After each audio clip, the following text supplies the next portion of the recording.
So pour a glass of craft beer, we can do this. Yeah.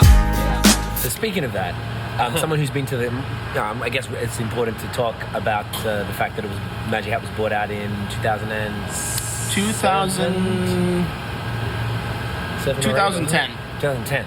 Okay. Yes. And you being here for 10 years, you lived through that.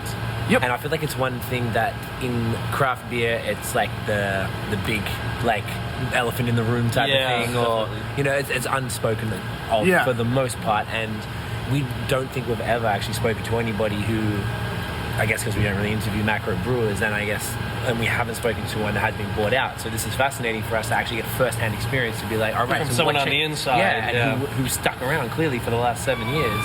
So clearly, whatever happened in the internal part of Magic Hat was not this big devil came in and took it over. So I'd love to get just perspective from your side of how that felt. What happened when it changed, and did you see any cultural changes on the inside, or just how that looked like? Yeah. So to kick it off, I'm gonna swing through a quick anecdote. Yes. So a couple of years back, we did a collaboration brew with Vermont Pub and Brewery. Yes. It was called Steve and Sour. It was a passion fruit IPA that was slightly sour from using passion fruit in the fermentation vessel. Damn. And so I had recently come on board as the head brewer. I had been here for a while, and because I had just started, we were scheduled to do like the first pilot batch on their 1 gallon or 1 barrel system or half barrel system, like I don't know, a couple weeks or a couple months after I started. Oh, okay. And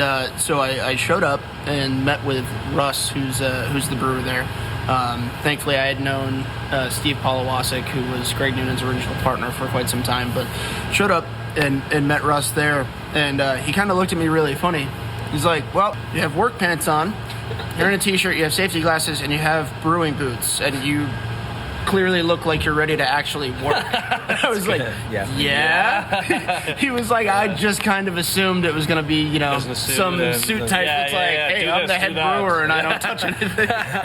And it was a wonderful experience because he was just like, wow, I kind of forgot. I just assumed that, since there was somebody new coming in, you would have been like some new guy from the big parent company. Right.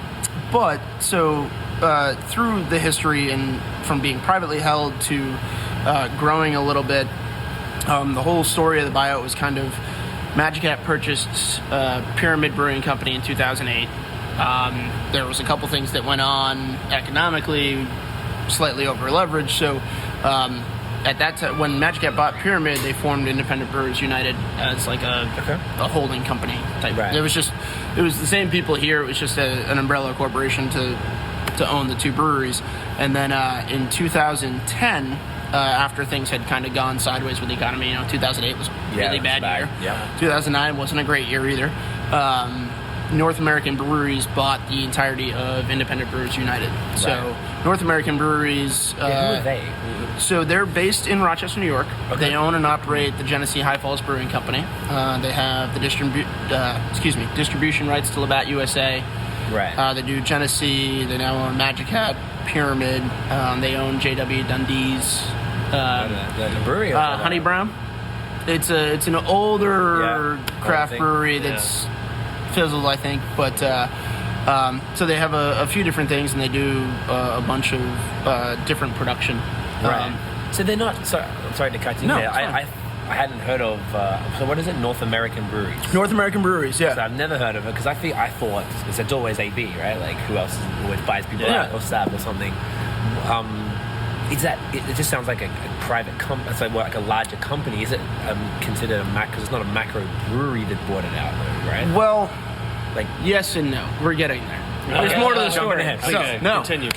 So North American Breweries was run by private equity at the time. Okay. A couple of years later, 2012, the private equity firm that founded and started North American Breweries sold the entirety of North American Breweries to Cerveceria Costa Rica, which is the brewing arm of Florida Ice and Farm Company. So Cerveceria Costa Rica makes Imperial.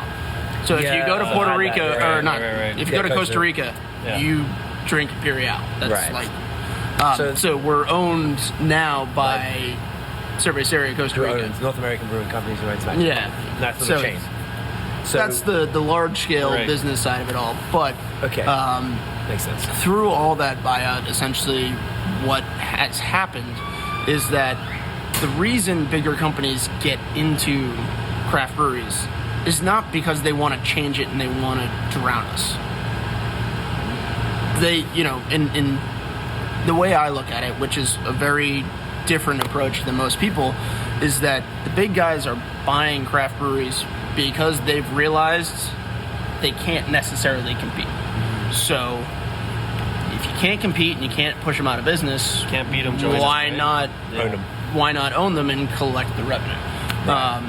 Which is probably an unpopular opinion, but it's the way I see it. Because being here as long as I have, they didn't change the ingredients we use. They didn't change the way we make beer. They didn't change our access to ingredients, although we now kind of have better access to ingredients. Right.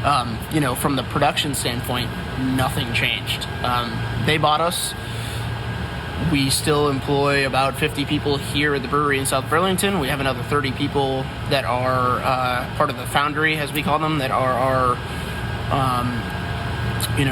creative marketing, art department, all that, web design department.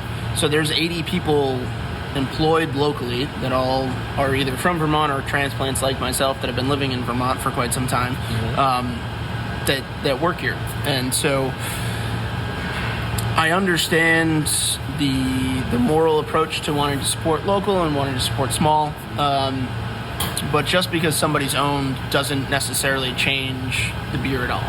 Right. It can. It hasn't changed anything here. Okay. How about